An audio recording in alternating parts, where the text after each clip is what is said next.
Hello everyone, this is Mohit and you are watching brain booster YouTube channel. और जैसे कि आप सभी जानते हैं कि आपको यहाँ पर चारों ही सब्जेक्ट पढ़ाए जा रहे हैं। Okay, maths, English, social study and science. और आई होप कि आपकी प्रिपरेशन बहुत अच्छी चल रही होगी और आपके बोर्ड एग्जाम्स आने वाले हैं। Okay, so best of luck for your preparations.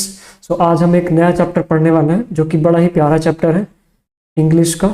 Okay, इस चैप्टर का नाम जैसे आपको स्क्रीन पर दिख रहा है कि सरमन एट बनारस। सरमन का मतलब क्या होता है? सरमन का मतलब उपदेश होता है ना, जो कोई गुरु वगैरह जो उपदेश देते हैं तो उसे सरमन बोलते हैं इंग्लिश में। ओके, एट मतलब जगह के लिए यूज हुआ और Banaras is a place, is a city. Okay, एक शहर है, कहाँ का? यूपी का एक शहर है जिसका पहले नाम वाराणसी हुआ करता था बट अब इसे बनारस बोला जाता है। तो ये जो चैप्टर है एक सरमन के बारे में है। गौतम बुद्ध ने जो सरमन दिया था। अभी क्वेश्चन है गौतम बुद्ध थे कौन? आप सबको जैसे कि पता होगा बहुत सारे धर्म है, एक उनमें से एक धर्म भी है, एक धर्म है जिसका नाम है बौद्ध धर्म, है ना। बौद्ध धर्म आया कहाँ से, मतलब ये कैसे, ये मतलब थोड़ा कनेक्टेड है। हम इसको थोड़ा देखेंगे इसमें शॉर्ट में, इस चैप्टर के इस चीज़ के बारे में भी। ओके, तो पहले हम एक चैप्टर का ओवरव्यू देखते हैं कि हम क्या क्या पढ़ने वाले हैं। Okay, so let's get started without any further delay. और बहुत ही मजा आने वाला है, बहुत सारी चीज़ें सिखाने वाला है आपको ये चैप्टर। ओके, तो इसमें सबसे पहले हम इनको चैप्टर के बारे में देखेंगे कि ऑथर कौन है, जॉनरा क्या है इसका, इंट्रोडक्शन देखेंगे, बैकग्राउंड क्या है, समरी ऑफ द चैप्टर क्या है, ठीक है, उनकी टीचिंग्स क्या क्या थी इस चैप्टर में, ठीक है, लाइफ में ग्रोथ का क्या एक्सेप्ट वो है, रोल है। तो फिर कंक्लूजन देखेंगे चैप्टर की, कंक्लूड हमें सिखा क्या रहे हैं। ओके, और आज के कॉन्टेक्स्ट में इसका रेलिवेंस क्या है आज के टाइम में, मतलब इस चैप्टर को why this chapter was added और is added in your syllabus. So इसका भी हम एक वो देखेंगे ओवरव्यू। लास्ट में फिर हम इंपॉर्टेंट क्वेश्चंस करेंगे। ओके, 4-5 क्वेश्चन है जो प्रीवियस ईयर और जो इंपॉर्टेंट क्वेश्चंस है। Okay, so let's get started without any further delay. जैसे कि आपको नाम पता चल चुका है, चैप्टर का नाम है सरमन एट बनारस। सरमन का मतलब मैंने पहले ही बता दिया कि उपदेश होता है, यानी कि चैप्टर एक उपदेश के बारे में, एक छोटा सा उपदेश जो गौतम बुद्ध ने एक कहानी के थ्रू दिया। ओके, बड़ा ही प्यारा उपदेश था, वो देखेंगे अभी क्या है। ओके, तो इस चैप्टर के ऑथर कौन है? अगर हम ऑथर की बात करें तो चैप्टर के ऑथर है बेटी रैनशो। ओके, बेटी रैनशो। इसका जॉनरा क्या है? जॉनरा मतलब किस कैटेगरी में आता है? ये बायोग्राफी है, मतलब बायोग्राफी मतलब गौतम बुद्ध की जो बायोग्राफी है, लाइफ है।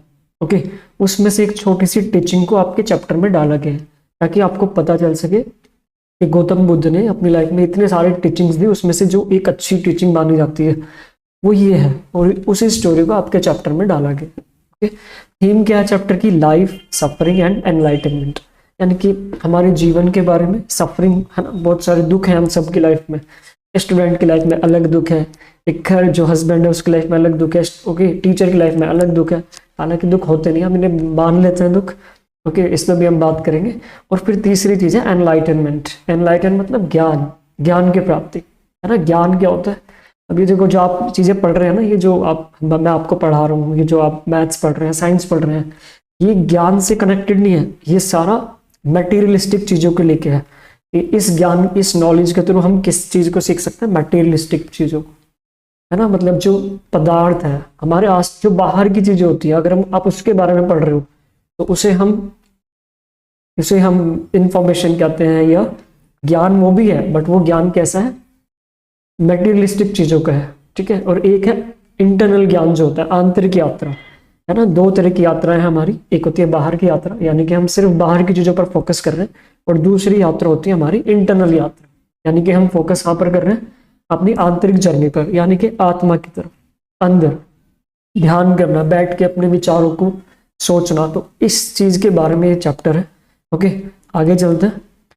एक छोटा सा इंट्रोडक्शन ले लेते हैं गौतम बुद्ध का। गौतम बुद्ध कौन थे? ओके, सो गौतम बुद्ध का जो ओरिजिनल नाम था वो सिद्धार्थ गौतम था। इनका जो जन्म हुआ था कहाँ पर हुआ था? लुम्बिनी, नेपाल में हुआ था, as the prince of Shakya clan. एक शाक्य डायनेस्टी थी, उसके जो राजा थे उनके लड़के थे। ओके, 563 BCE में इनका बर्थ हुआ था। BCE मतलब बिफोर क्राइस्ट, है ना। टाइम को जो डिवाइड किया गया है, यानी कि 0, यानी कि टाइम को BC और AD के उसमें देखते हैं। आपको पढ़ा होगा आपने जियोग्राफी में, हिस्ट्री में, BC और AD लिखा रहता है। तो जब जीसस क्राइस्ट का जो बर्थ हुआ था उससे पहले के जो इंसिडेंट्स होते हैं उन्हें हम BC के नाम से जानते हैं। ओके, उनमें बीसी ऐड करते हैं, और जो उनके बाद की जो लाइफ है, लाइफ के बाद की उनकी लाइफ, इस बर्थ के बाद के जो इंसिडेंट है उन्हें हम एडी के नाम से जानते हैं। ओके, सो जैसे अब क्या चल रहा है, 2025 एडी चल रहा है, आफ्टर द डेथ, और एनो डोमिनो और बीसी बिफोर क्राइस्ट। ओके, तो इनका जन्म क्या था, इनका बचपन का नाम सिद्धार्थ गौतम था। ओके, नेपाल में इनका बर्थ हुआ था, लुम्बिनी एक जगह है, कहाँ के एक राजा थे शाक्य डायनेस्टी के। और इतनी मतलब लग्जरी होने के बाद भी इतना आराम, इतने मतलब आप खुद सोचिए अगर आपकी लाइफ में इतनी चीजें होती तो आप क्या छोड़ देते, ये ग्रस्त वगैरह, है ना। इतना अपनी लाइफ में त्याग किया, अपनी सारी जो लग्जरियस चीजें थी उनको सबको छोड़ के, और क्या बन गए, एक मॉन्क बन गए। क्यों बने मॉन्क, इस पर भी हम बात करेंगे, क्या रीजन था मॉन्क बनने का। ओके, तो इनकी मतलब घर में सब कुछ था, he was deeply moved by the suffering, लेकिन वो संसार के दुखों से ना बहुत बहुत क्या कहते हैं, अफेक्ट हुए, मूव्ड हुए, मतलब बहुत ज्यादा लगा कि संसार में दुख ही दुख है, हर कोई क्या है, परेशान है। लेकिन ये पहले नहीं पता था, बाद में पता चला उन्हें इन चीजों का। फिर एट द एज ऑफ 29 की शादी हुई, ठीक है, ही रिनाउंस, मतलब शादी पहले हो गई थी, और फिर 29 साल की एज में इन्होंने अपना घर छोड़ दिया था। रिनाउंस मतलब छोड़ना, और घर छोड़ के, रॉयल लाइफ को छोड़कर इन सर्च ऑफ ट्रूथ, और सच की खोज में निकल गए। अब ये सच क्या है, देखो हमारी लाइफ में कितनी तरह के हम सच बोलते हैं, बट ये जो सच है ना, ये हमारी लाइफ का उसका नहीं है, हमारी डे टू डे लाइफ का ये है, हमारे जीवन का सच क्या है। मतलब ये जानने के लिए वो कहाँ चले गए, खोज करने के लिए चले गए, कहाँ पर, जंगलों में, इधर उधर भटके, पता नहीं कितने गुरुओं के पास गए, है ना। अब देखो ये कौन थे, एक हिंदू राजा के लड़के थे, और हिंदू राजा के लड़के ने क्या किया, एक नया धर्म चला दिया। सोचने वाली बात है ये, है ना। और लोग इतना मतलब पॉपुलर भी है वर्ल्ड में, बहुत मतलब 4th या 5th मोस्ट पॉपुलर रिलीजन में आता है ये, जो बौद्ध धर्म है। ओके, तो सोचने वाली बात है, मतलब एक राजा के लड़के ने, या गौतम, सिद्धार्थ गौतम ने ऐसा क्या किया कि मतलब वो एक नया धर्म ही चला दिया। इस पे सोचने वाली बात है, आप सोचना बैठ के, या देखना कभी, ठीक है, कि ऐसा क्या किया था उन्होंने। वैसे हम बात भी करेंगे इस पे आगे। ओके, तो इस जीवन का सच जानने के लिए वो कहाँ चले गए, मीनिंग निकालने के लिए कहाँ चले गए, मीनिंग ढूंढने के लिए जंगलों में चले गए, उनके पास गए, बहुत सारे विद्वानों के पास गए, भाई जीवन का सच क्या है। लेकिन जहाँ भी जाते थे ना, संतुष्टि नहीं होती थी, मतलब फिर भी, मतलब इतना ज्ञान लिया, वेद पढ़े, पुराण पढ़े, सब कुछ पढ़ लिया, लेकिन फिर भी अंदर से एक खालीपन था। ठीक है, तो उस खालीपन को भरने के लिए कभी इधर जा रहे थे, कभी उधर जा रहे थे, लेकिन कभी वो सेटिस्फेक्शन नहीं मिली इन्हें, शायद जिसके लिए वो ढूंढ रहे थे, या जिस सच को वो पाना चाह रहे थे अपनी लाइफ में। ओके, तो हुआ क्या, after years of intense meditation, जब वो 6-7 साल ऐसे भटकते रहे, तो अब उन्होंने एक दिन डिसाइड किया 6-7 साल के बाद कि मैं इस पेड़ के नीचे बैठ जाता हूँ, और इस पेड़ के नीचे से तब तक नहीं उठूंगा जब तक मुझे उस सच की प्राप्ति नहीं हो जाती, वो सच जो जीवन का सच है, चाहे मेरी मृत्यु ही क्यों ना हो जाए। तो वो एक पेड़ के नीचे बैठ गई और मेडिटेशन किया, या अपने आप से सेल्फ टॉक की, सेल्फ मतलब मेडिटेट, अपने आप से बातें करना, और फाइनली उन्हें ज्ञान की प्राप्ति हुई। अब ये कौन से ज्ञान की बात हो रही है, ये हमारे इस ज्ञान की प्राप्ति नहीं, ज्ञान की बात नहीं हो रही कि उन्हें कोई रिसर्च पता चली, या कुछ ऐसा पता चल गया जो मतलब कुछ साइंटिफिक थ्योरी या मैथमेटिकल कोई थ्योरम पता चल गई। उन्हें पता चला जीवन का सच, कि जीवन का एक्चुअली सच क्या है। अब जीवन का सच क्या है, इन्होंने आपको शॉर्ट में बता रहा हूँ, इन्होंने एक मैसेज दिया कि आप ना मिडिल पाथ में रहिए। मिडिल मतलब ना तो अपनी इच्छाओं को मारिए, और ना ही अपनी इच्छाओं को पकड़िए। पकड़ मतलब ज्यादा उनके मतलब पीछे मत भागिए। मध्यम मार्ग के बारे में इन्होंने बात की, मिडिल पाथ, है ना, कि मध्य में रहिए, चीजों को देखिए, ऑब्जर्व करिए, किसी चीज को होल्ड मत करिए, है ना। जो चीज आ रही है दैट्स गुड, नहीं आ रही तो और अच्छा, शायद कुछ और अच्छा आएगा। ओके, तो उन्होंने मिडिल पाथ दिया। अगर आपसे कोई पूछे गौतम बुद्ध ने एक्चुअल में बताया क्या, तो मिडिल पाथ की इन्होंने बात करी, कि ना तो अपनी इच्छाओं को मारना है, और ना ही अपनी इच्छाओं के पीछे भागना है। जो सामने आ रहा है that enjoy that, that's enough. Okay, तो फिर अब चैप्टर पे आया था थोड़ा। Under the Bodhi tree eight बोध गया ही spent rest of his life teaching the principle of compassion, और पूरा जीवन फिर उपदेश दिया, है ना। देखिए, जब आपको ज्ञान की प्राप्ति, जब आपको कुछ नॉलेज होती है ना, फिर आप रुक नहीं सकते, मतलब आपको ना फ्लो, क्योंकि ज्ञान का जो वो नियम है ना, वो एक फ्लो करना है। अगर आप बहुत सारी नॉलेज लेके बैठ जाए तो इसका मतलब आपने शायद नॉलेज को सही तरीके से नहीं लिया है, और अगर लिया है आप नॉलेज को तो वो फ्लो करेगी। ओके, तो इन्होंने भी फ्लो करना शुरू किया, हर जगह जाते उपदेश देते बौद्ध धर्म के। ठीक है, कंपैशन, सबको कंपैशनेट होना सिखाया। कंपैशन एक फीलिंग होती है, सहानुभूति, हमदर्दी दूसरों के लिए, करुणा भाव, दया भाव, नॉन अटैचमेंट। और कहा अटैच मत हो, चीज़ों को ना पकड़ो मत। देखो अब ये पेन है मेरे हाथ में, मैं इसे पकड़ रहा हूँ, अगर मुझे कोई चीज़ दूसरी चीज़ पकड़नी है, सपोज मुझे ये पकड़ना है, तो मैं इसे कब पकड़ूंगा, जब मैं इसे छोड़ूंगा तब, है ना। तो इन्होंने भी यही कहा, आप चीज़ों को ना पकड़ के मत रखिए, है ना। लाइफ का क्या है, अब ये है, फिर ये है, फिर ये है, फिर ये है, फिर ये है, फिर ये है, फिर ये है, तो ऐसे लाइफ है ना। तो इन्होंने इस तरीके से बताया हमें कि लाइफ में ना चीज़ों को अटैच करके मत रखिए, लाइफ में बहुत चीज़ें मिलने वाली है आपको, अगर एक ही चीज़ पकड़ के रखोगे तो फिर कुछ नहीं मिलने वाला। ओके, तो नॉन अटैचमेंट के बारे में इन्होंने बात करी, and the path of liberation, और मुक्ति का मार्ग बताया कि हम अपने दुखों से मुक्ति कैसे मिल सकती है।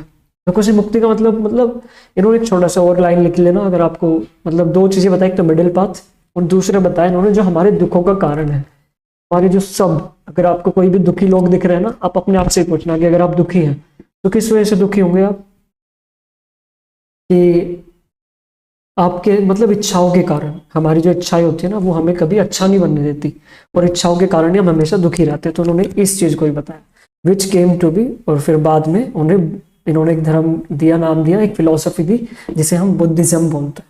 ओके, यही चैप्टर का मतलब एक इंट्रोडक्शन था गौतम बुद्ध के बारे में। ओके, तो आगे चलते हैं।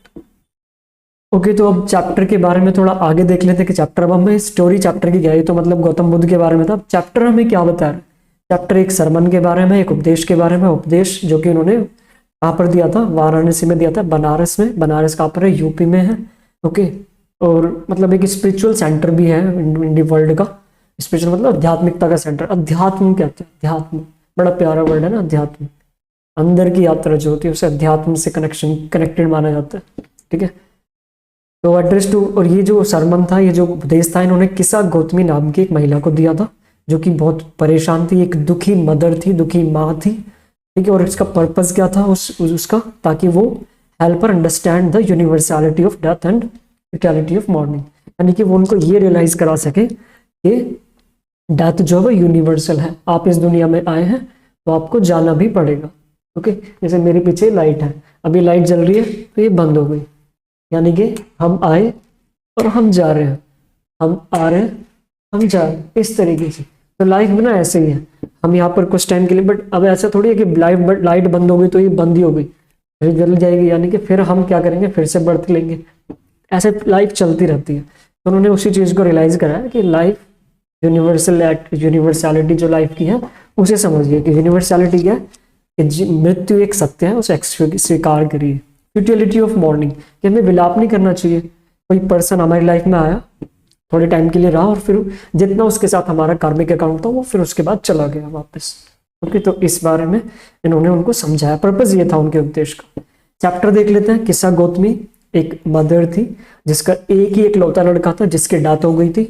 ओके, वो मतलब मैं स्टोरी बता रहा हूँ कि जो किस वजह से सरमन उन्होंने अपना उपदेश दिया, कि जो एक महिला थी जिसका नाम किस्सा गौतमी था, उनका एक ही लड़का था और उसकी डेथ हो गई थी, और वो हर जगह उसकी डेड बॉडी को लेकर हर जगह घूम रही थी, जहाँ भी जा रही थी, मतलब डेड बॉडी को लेकर जो डॉक्टर के पास, चिकित्सक जो पहले वो करते थे, या किसी भी ऐसे पर्सन के पास जो मतलब जो ट्रीटमेंट करता था, वो हर जगह जाती, लेकिन कहीं भी उसे ना सब लोगों ने कहा ही इज डेड, ये मर चुका है, और now he can't be alive, अभी दोबारा जिंदा नहीं हो सकता, because death is the universal truth of life. Okay, लेकिन वो मतलब अपने लड़के से इतने ज्यादा कनेक्टेड थी, अटैच थी, इसे मोह कहते हैं, अटैचमेंट जो होती है, वो अपने बेटे से इतना ज्यादा अटैच थी कि उसे मतलब कुछ और नजर ही नहीं आ रहा था।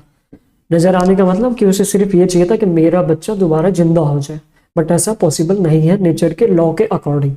ओके, तो फिर जब ऐसे करते करते मतलब वो जब कुछ लोगों को तरस आया, तो उन्होंने सोचा कि चलो इसको मतलब बता देते हैं कि कोई है जो इसके बच्चे को जिंदा कर सकता है, हालांकि कर नहीं सकता था, बट फिर भी। तो उन्होंने कहा कि आप ऐसा करिए, पास के गांव में एक विद्वान आए हैं जिनका नाम बुद्ध है, आप वहां पर जाइए और उनके पास आपके बेटे को सही करने के लिए ना मेडिसिन जरूर होगी। तो वो बहुत खुश, मतलब थोड़ा उसको एक होप मिली, वो सीधी जाती है। गौतम बुद्ध की सभा हो रही थी, वहां पर उपदेश दे रहे थे वो, और उपदेश में वो जाके उन्होंने अपना बच्चा रख दिया और कहा कि गुरुजी मेरे बच्चे को जिंदा कर दीजिए। और तो उन्होंने कहा कि देखो, चलो अभी देखेंगे। तो उन्होंने कहा कि ठीक है, मैं आपके बच्चे को जिंदा कर दूंगा, लेकिन आपको एक काम करना पड़ेगा। आप जाइए और एक ऐसे घर से मुझे सरसों के बीज ला के दीजिए, सरसों के दाने, लिए सरसों है, सरसों के दाने ला के दीजिए जिस घर में किसी की डेथ ना हुई हो। यानी कि go and bring the mustard seed from where that nobody dies या नोबडी हैज डेड, यहाँ पर कोई मरा ना हो, उस घर से आप जाइए और मुझे थोड़े मस्टर्ड सीड ला के दीजिए। अब किस्सा को इतनी बड़ी खुश हुई थी, तो बहुत आसान काम है, कहीं से भी ला के मांग के ला दूंगी। लेकिन उन्होंने एक कंडीशन रखी कि वहां पर जिसमें किसी की डेथ ना हुई, ये कंडीशन थी। तो किस्सा गौतमी घर घर गई, but found that everyone had experience loss, कि हर किसी के घर में कोई ना कोई की मृत्यु जरूर हुई थी, किसी न किसी की डेथ जरूर हुई थी। तो मतलब फिर वो जब हर जगह गई और सब जगह यही रिप्लाई मिला, तो फिर वो रियलाइज उसे हो जाता है किस्सा गौतमी को। She understood that death is inevitable. Inevitable का मतलब होता है कि जिसे टाला नहीं जा सकता, यानी कि उन्हें रियलाइज हो गया कि जो डेथ है उसे हम टाल नहीं सकते। Death is a inevitable part of everyone's life, हर किसी की जिंदगी का एक इनएविटेबल पार्ट है। दैट कांट बी अवॉइडेड, जिसे अवॉइड नहीं किया जा सकता, एक ऐसा पार्ट, उसे हम कहते हैं इनएविटेबल। तो डेथ क्या है तो उन्हें समझ आ जाता है। ग्रीफ ओनली डीपन सफरिंग्स, और दुख हमें सिर्फ क्या करता है, हमारे दुखों को और बढ़ाता है, गहरा करता है उन्हें। तो यहाँ पर एक छोटी सी स्टोरी के थ्रू उन्होंने क्या सिखाया, उन्हें रियलाइजेशन करवाया किस चीज का, यूनिवर्सैलिटी ऑफ डेथ का। किसने? गौतम बुद्ध ने। यही उनका सरमन था, यही उनका उपदेश था बनारस में, ठीक है। अब उन्होंने टीचिंग क्या दिखाई, इसमें टीचिंग मिलती है हमें इसमें क्या, कि लाइफ जो है इम्परमानेंट है, अटैचमेंट लीड्स टू सोरो, कि जो लाइफ है, जीवन है ना, बहुत क्षण भंगुर है। क्षण भंगुर मतलब वेरी ट्रांजिएंट नेचर है इसका, ट्रांजिएंट बोलते हैं, TRANSIENT, ट्रांजिएंट नेचर मतलब कुछ टाइम के लिए है फिर चला जाएगा। मतलब जैसे अभी लाइट बताई थी ना, बिल्कुल थोड़े टाइम के लिए जलेगी, बंद हो जाएगी। परमानेंट नहीं है ना कुछ भी, है इस दुनिया में कुछ परमानेंट? कुछ भी परमानेंट नहीं। हमारे दुख, हमारे सुख, कुछ भी ले लो, nothing is permanent. Attachment leads to sorrow, और जो हमारा अटैचमेंट है वही हमारे दुखों का कारण बनती है। आपकी कोई चीज है, सपोज आपके पास कोई चीज है, आपका फेवरेट पेन है, ड्रेस है, आपके घर पे कोई मांगना है, आपने उसे दे दी सपोज, ठीक है वो चीज, लेकिन वो उससे मिस हो गई या खो गई और आप दुखी हो गए, तो इसका मतलब क्या था, आप उससे अटैच थे। दुख होने का कारण आपने उसे पकड़ के रखा, फिजिकली नहीं, मेंटली आपने उसे पकड़ के रखा, है ना। अगर दुखी नहीं होते, तो अगर आप दुखी नहीं होते तो इसका मतलब आपको उस चीज की अटैचमेंट नहीं थी या नहीं है। ओके, तो उन्होंने टीचिंग दी यहाँ पर कि लाइफ इम्परमानेंट है, परमानेंट नहीं है। और दूसरी चीज बताई कि जो अटैचमेंट है वही हमारे दुखों का कारण है। Enlightenment lies in accepting the truth, और ज्ञान, हम जो ज्ञान की बात कर रहे थे, एनलाइटमेंट यही है कि आप सच को जैसा है उसे वैसा ही मान लेते हैं, उसे एनलाइटमेंट कहते हैं। यानी कि जो हमारे लाइफ में दुख हो रहे हैं ना, दुख भी आ रहे हैं, तो आप इन्हें ये मान के चलिए it is a part of our life, कुछ हमारा कार्मिक अकाउंट है सबके साथ, तो ऐसा होना ही था। अगर आपने ये समझ लिया और आप दुखी नहीं हुए, तो इसका मतलब कि आपके अंदर वो एनलाइटनमेंट है ना, सबके अंदर है, वो छिपी हुई है, बस थोड़ी लेयर चढ़ी है उस पर, दुखों की, इच्छाओं की, बुराइयों की, वो लेयर हटा दो। हम सब एक डिवाइन पर्सनालिटी है, सभी डिवाइन, है ना। तो enlightenment lies in accepting the truth and overcoming suffering. ये जो एनलाइटमेंट है वो सच को एक्सेप्ट करने में, यही ज्ञान है, सच को जैसा है उसे वैसे ही एक्सेप्ट कर लेना, यही एनलाइटनमेंट है। और हमारे एंड ओवरकमिंग सफरिंग, और दुखों को सफर करना, ओवरकम करना। ये टीचिंग क्या है, यूनिवर्सलिटी ऑफ डेथ बता रहे हैं कि डेथ एक नेचुरल पार्ट है। एक्सेप्टेंस, हमेशा लाइफ में चीजों को एक्सेप्ट करिए, जो जैसा है वो वैसा है। लिख लीजिए इस स्टेटमेंट को, जो जैसा है वो वैसा है। Life is what it is, life जो है वो वैसी ही है, ठीक है। इसलिए learn to let go, life में लेट गो करना सीखिए। ये चीजें आ रही आएंगी जाएंगी, आएंगी जाएंगी, let go, move on, keep move on in life, ठीक है। एक्सेप्टेंस, और वो तभी हो सकता है जब आपके अंदर एक एक्सेप्टेंस वाली फीलिंग हो। ओके, फिर उन्होंने डिटैचमेंट के बारे में बताया, free oneself from attachment to reduce suffering. अगर आप डिटैच रह के काम करेंगे तो आपको कभी दुख ही नहीं होगा। सपोज ये मेरा फोन है, ये खो जाए, लेकिन मैं इससे अटैच नहीं था, खो गया, ठीक है भाई, हालांकि दुख तो होगा थोड़ा, बट फिर भी डिपेंड करता है कि मैं हम किस हद तक उससे अटैच्ड हूँ, ठीक है। हालांकि थोड़ी इजी है ये चीज़ें कहनी कि अटैच नहीं होते, बट थोड़ा बहुत या बहुत ही होते हैं हम सब, है ना। बट उसी ज्ञान के थ्रू हम उस अटैचमेंट को खत्म कर सकते हैं। फिर पाथ टू पीस बताया, okay, enlightenment helps overcome sorrow and achieve tranquillity, ज्ञान के थ्रू ही आपके जीवन में शांति और क्या आ सकती है, और दुखों के आप कंट्रोल कर सकते हैं। आज के कॉन्टेक्स्ट में इस चैप्टर की रेलेवेंस क्या है कि हमें ये एक्सेप्टेंस सिखा रहा है कि एक्सेप्ट करिए लाइफ में फेस ऑफ लॉस, है ना, और ये ध्यान करिए, ध्यान करेंगे तो आपको लाइफ की सच्चाई का पता चलेगा कि जो लाइफ का सच है वो क्या है ना। सच बड़ा ही प्यार है और बहुत आसान है अगर हम उसे जानने की कोशिश करें। Help deal with grief in rational manner, और हमारी मदद करता है रेशनल मैनर में समझने के लिए, है ना। Encourage a focus on spiritual, हमेशा थोड़ा स्पिरिचुअल से कनेक्टेड रहिए। स्पिरिचुअलिटी मतलब थोड़ा आध्यात्मिकता से, ग्रंथ वगैरह से कनेक्टेड रहिए। महाभारत, कुरान, जो से भी आप पढ़ते हैं, जो भी कुछ पढ़ते हैं, हर ग्रंथ, हर हमें जो स्पिरिचुअल चीज़ है वो हमें थोड़ा इजी बना देती है हमारी लाइफ को। अटैचमेंट से हमें थोड़ा फ्री कर देती है, ठीक है। अटैचमेंट। कंक्लूजन क्या है चैप्टर का? कंक्लूजन हम बात करें तो रिकैप करता है Buddha teaching on life and suffering, दिखा रहा है दुखों को, ठीक है। मतलब बुद्ध ने सब लाइफ के जो दुख हैं उस पर एक बहुत प्यारी सी टीचिंग दी हमें, इंपॉर्टेंस सिखा रहा है हमें स्पिरिचुअल डिटैचमेंट की। Emphasize the relevance of the story understanding the coping with the life challenge, और हमें इजी बना रहा है ताकि हम लाइफ के साथ चैलेंज को एक्सेप्ट कर सके और उन्हें कॉप कर सके। इफ यू वांट टू, ये बड़ा प्यारा कोटेशन है, अगर आपको ग्रो करना है ना, if you want to grow accept life challenges. ये छोटे छोटे प्लांट्स देखिए, ये ग्रो कब कर पाते हैं? जब इतनी धूप, सर्दी, गर्मी, पानी, बरसात, कैसी भी सिचुएशन हो तभी तो ग्रो कर पा रहे हैं। तो ग्रो करना है लाइफ में, तो ये हमारी लाइफ का इनएविटेबल पार्ट है कि स्ट्रगल तो होंगे, चैलेंजेस तो आएंगे। ओके, तो ये चैप्टर आई थिंक कंप्लीट हो गया है। हम थोड़े क्वेश्चन आंसर देख सकते हैं। तो आई होप कि आपको चैप्टर समझ में आया होगा। बड़ा प्यारा चैप्टर है सरमन एट बनारस। चलिए let's get to the question answer.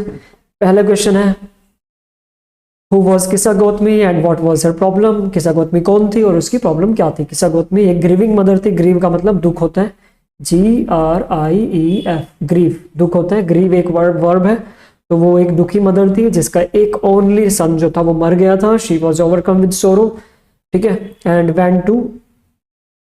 went from house to house asking for medicine, और बहुत दुख में थी इसलिए वो घर घर जाके मेडिसिन मांग रही थी ताकि उसका जो बच्चा है वो फिर से जिंदा हो जाए, बट ऐसा नहीं हुआ। सेकंड क्वेश्चन देखते हैं, what did Buddha ask Gautami to do and why. Answer है what did Gautam Buddha ask Kisa Gautami, उन्होंने किसा गौतमी से क्या करने के लिए कहा और क्यों ऐसा कहा। अब जितने भी महापुरुष होते हैं ना, ये अपना मतलब डायरेक्ट आंसर नहीं देते अपनी बातों को, ये ना कोई कहानी के थ्रू कोई ऐसी सिचुएशन दे देते हैं जब वो खुद ही नहीं रियलाइज हो जाता है। क्योंकि हमारे शब्द ना, मैं आपके पास किसी और दिन बात करेंगे इस पे। सेकंड क्वेश्चन देखते हैं, Buddha ask Kisa Gautami to bring, उन्होंने कहा कि जाइए और किसी के घर से हैंडफुल ऑफ मस्टर्ड लाइए, लेकिन वो ऐसे घर से हो where no one had ever died, कि किसी घर में ऐसे घर में जिसकी किसी की मृत्यु ना हुई हो, उस घर से आप जाइए और मुझे थोड़े मस्टर्ड सीड ला के दीजिए। The purpose was to make her realize, और इसका पर्पज क्या था? ताकि वो रियलाइज कर सके, समझ सके that is universal and unavoidable, जो डेथ है वो यूनिवर्सल है, हर जगह, हर घर में, हर किसी में, प्रकृति का नियम है, जो आया है वो जाएगा, सिंपल। ओके, बट इस पर हम मेडिटेट करेंगे ना तो इजी हो जाएगा उन चीज़ों को एक्सेप्ट करना। एक्सेप्ट कैसे करेंगे? ध्यान के थ्रू, मेडिटेशन। ओके, किया करिए, बहुत अच्छा वो है, करना चाहिए हमें मेडिटेशन। क्या होता है मेडिटेशन, हम बात करेंगे कभी। यूनिवर्सल एंड अनअवॉइडेबल, कि यूनिवर्सल है और इसे टाला नहीं जा सकता। थर्ड क्वेश्चन है, what realization did Gautami come to her quest for the mustard seed, मतलब क्या रियलाइजेशन हुआ किसा गौतमी को आफ्टर हर क्वेस्ट, मतलब फॉर द मस्टर्ड सीड, यानी कि जब वो घर घर गई और मस्टर्ड सीड को ढूंढा तो उसे क्या रियलाइज हुआ? She realize that no house was untouch by the death, कि कोई भी घर ऐसा नहीं है जिसके घर में जो अनटच हो डेथ से। And her understand that death is natural part of life, और उन्हें समझा कि डेथ क्या है, नेचुरल पार्ट है और उन्हें भी एक्सेप्ट करना पड़ेगा इंस्टेड ऑफ ग्रीविंग एंडलेसली। और आप खुद भी देख लीजिए, किसी घर में किसी की डेथ होती है ना, हर चीज़ इम्परमानेंट है, टेम्परेरी है। किसी घर में किसी की डेथ होती है तो थोड़ी टाइम तक, धीरे धीरे देखो, 2-3 दिन थोड़ा बहुत दुखी रहेंगे, 4 दिन, 5 दिन, एक हफ्ता थोड़ा हल्का सा कम होगा, फिर 10 दिन, 20 दिन, 1 महीना। लाइफ में एक ऐसा फेज भी आता है जब चीज़ें बिल्कुल नॉर्मल हो जाती है। तो यही इस प्रकृति का नियम है। मूव ऑन, है ना, लेट गो करिए चीज़ों को।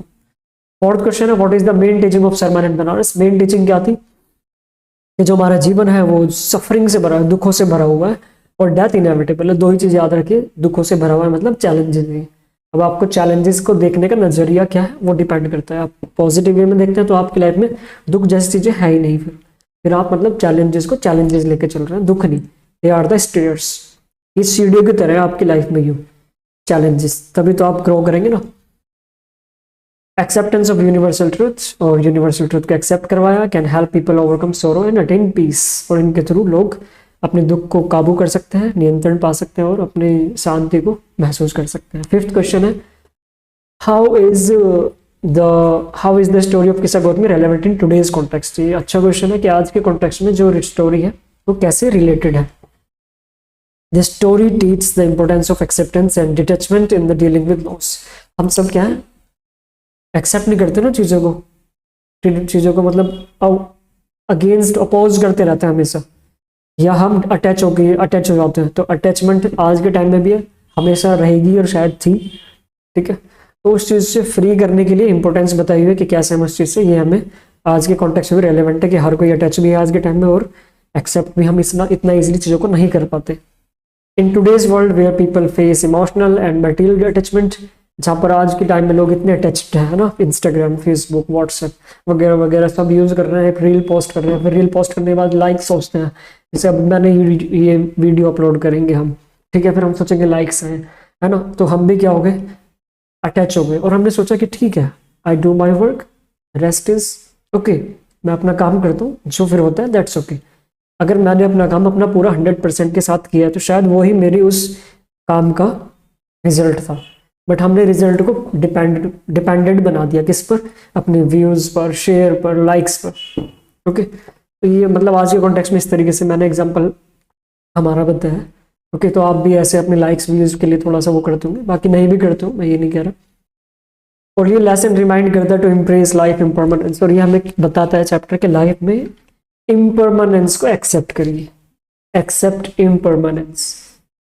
इम्परमानेंस मतलब ये समझिए कि लाइफ में चीज़ें बहुत टेम्परेरी हैं, सब कुछ, खुशियाँ भी, दुख भी, दिन भी, रात भी, सीजन देखो आते हैं चले जाते हैं, आते हैं चले जाते हैं।